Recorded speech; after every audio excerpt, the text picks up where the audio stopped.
going to do a layout for our design. And you can see I have it in isometric so that it's in the standard ISO view. And I have on my send to layout, I have a button on my bar. If you do not have that button, you can also go File, Send to Layout. It will do exactly the same thing. Oh, it wants me to save it first, so let's go Save.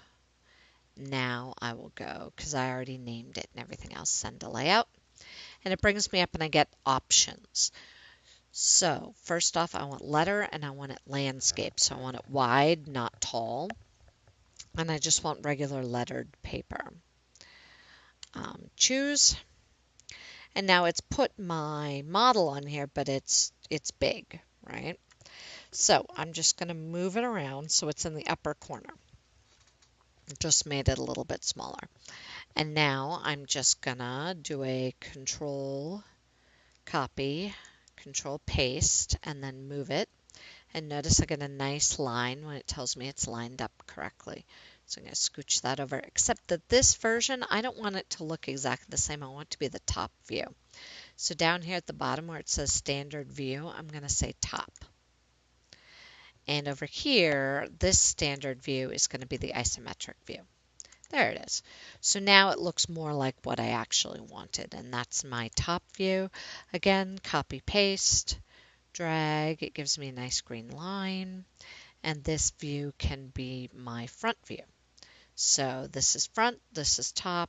We're going to copy, paste it one more time, drag it over here, and this is going to be my right side view. So we're going to make that right. Now, if at any point I wanted to make this bigger, I could. So that they were, and notice they stay kind of lined up together, which is nice. So that you can make it a little bit bigger so you can see it a little easier, although that one should be a little bit larger. If I hold down my Shift key, it does it correctly to scale here. So let's try that. There we go. So make it a little bit larger so I can see it a little better. This guy's kind of not where I want him, so I'm going to move him over because I want him to line up with this guy up here. And now I have to put my dimensions on. You'll notice that dimensioning is all done over here. And right now it's doing it as fractional inches, which is not what I drew it in. What I drew it in was in millimeters. So instead of architectural, I'm going to say decimal. And instead of inches, I'm going to say millimeters. And I don't want to do 1/10 of a millimeter. That's kind of ridiculous. So I'm just going to do 1 millimeter precision. So now that I have that, I should be able to put my widths on here like so. So I can see that it's 100 millimeters wide. That this guy here should be, oops, escape. So that this guy here, this circle that goes in, should be 50 millimeters. And you can see that that also lines it up there. From this edge to that edge should be 25 millimeters. Notice it automatically pulls that off to the side.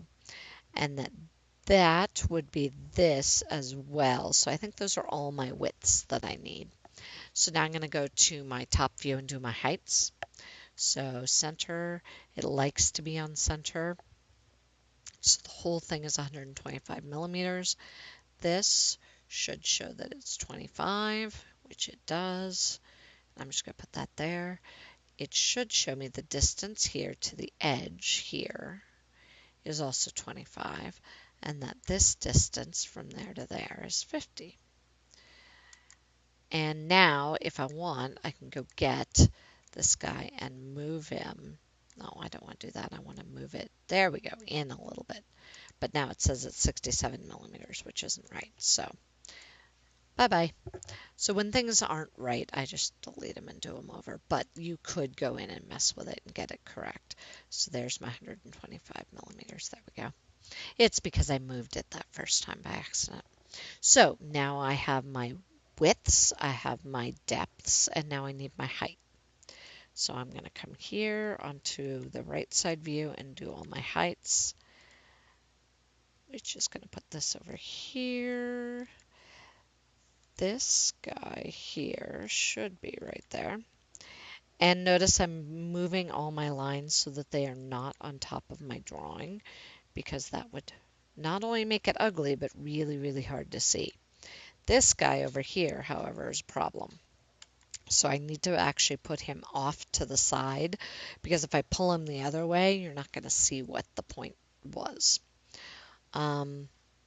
And this guy also has a depth back here that you couldn't see on the other side. So I'm going to leave that there so you can see it. And this is what your plane cube should look like when you print it out and give it to me. So you should be able to go File, Save, give it a name. I'm going to put it into my folder, which I called Plane Cube.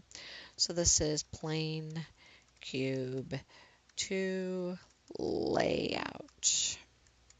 Save it, and now I should be able to go File and print it.